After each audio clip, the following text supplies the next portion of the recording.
Welcome to a short video on printing labels for cut pieces in WinBidPro version 16 by GDS. And to do this, there's a few different ways you can go about getting to that window. We can open the cut list from the reports window right here. And by the way, you can search for a certain report by typing in a keyword up here.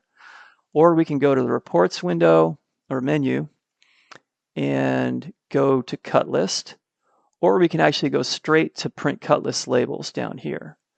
So let's go the cut list route so you can see what shows up there. And there's a separate video we just recently posted about the cut list and some of the new tools we've added and advantages to it. So here we're seeing a bunch of cut pieces, right? So these would have a label for each piece. Now to get to the label section in this window, we would just go to the printer icon where it says print list. And then in this list of things to print, we can hit print cut label sheets. Now this is the place where you actually can configure your label so that it's customized to your needs, really. So there's a small label and a large label. There's a couple options here. We can add marker icons to show like the same stock length. So there's a bunch of cuts for one stock length, and that stock length would all have the same icon. There's a handful of icons we use, and it just helps separate one stock of cuts from another in the list, especially in a long list. It's helpful. So I'll leave that checked.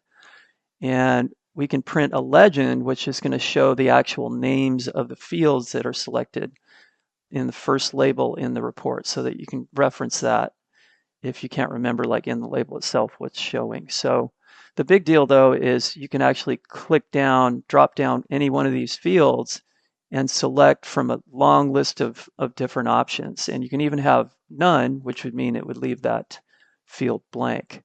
So the larger label has quite a few different fields you can print on the label itself. And then like here, you can leave none there or select none so that it leaves a blank line.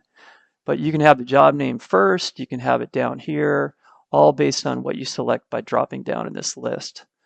So play with that and you can customize the labels however you like. And once you've kind of configured something so that it's the way you want, then just hit generate and it's going to show you a screen view of what the labels are going to look like. So here's the legend on the first one, and here's those icons for the different cuts for one stock length.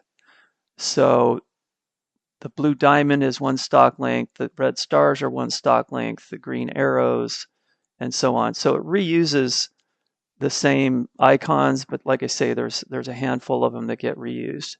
So if we scroll through, we'll notice all those different icons, but each group of icons is its own stock. So it kind of helps keep track of the stocks as you're cutting them, so, or the pieces, I suppose. But that's pretty much it. You can customize these labels. You can get to it from a few different places, and you should be able to do whatever you need to with this. Thanks for watching.